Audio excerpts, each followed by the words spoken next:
બાપા સીતારામ ખેડૂત મિત્રો, Shri Ganesh Agro Clinic and Traders Budhel YouTube ચેનલમાં સર્વ ખેડૂત મિત્રોનું હાર્દિક સ્વાગત છે। આજની કૃષિ માહિતી તલ વિશે ખેડૂત મિત્રો, Shri Ganesh Agro Clinic and Traders બુધેલમાં કાળા તલમાં ખૂબ સારી વેરાયટી અવની બ્લેક ગોલ્ડ આવી ગયા છે ખેડૂત મિત્રો। ત્યારબાદ સફેદ તલમાં અવની 19+ આવી ગયા છે। હવે ત્યારબાદ આપણે વાત કરીએ તો અક્ષયના 111 આવી ગયા છે અને દીપક સિંહના બિંદુ તલ આવી ગયા છે ખેડૂત મિત્રો। અને તલમાં સફેદ તલમાં ખૂબ સારું ઉત્પાદન આપતી વેરાયટી વીઘે 14 થી 15 મણ ઉત્પાદન આપતી મંતવ્યની ખૂબ આમ બિયારણમાં સસ્તું ને ઉત્પાદન વધારે એટલે કે મંતવ્યના 5 નંબર તલ ખેડૂત મિત્રો આવી ગયા છે।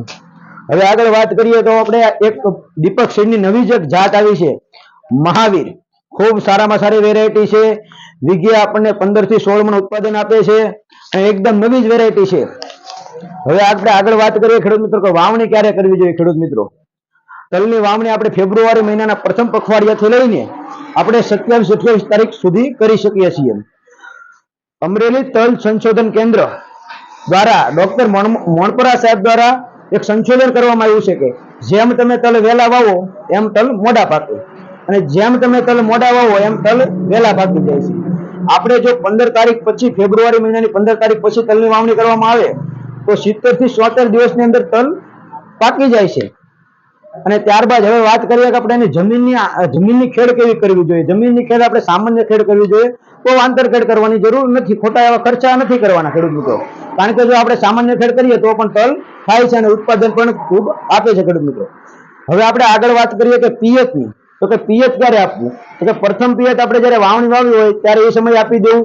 પછી ટૂંકમાં 4 થી 5 થી 6 દિવસની અંદર જે તલ ન ઉગ્યા હોય એ પેલા એક બીજું પિયત આપી દેવું અને ત્રીજું પિયત આપણે ખેડૂત મિત્રો છે ને જ્યારે આપણે તલ 4 થી 5 પાંદડા થઈ ગયા હોય ને ત્યારે આપવું।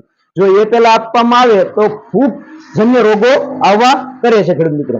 હવે આગળ આપણે વાત કરીએ કે તલમાં નિંદામણ નાશક આપણે જો લાંબા પાન માટેની વાત કરીએ તો બાયરનું વિપ સુપર જેમનો આપણે ઉપયોગ કરી શકીએ છીએ।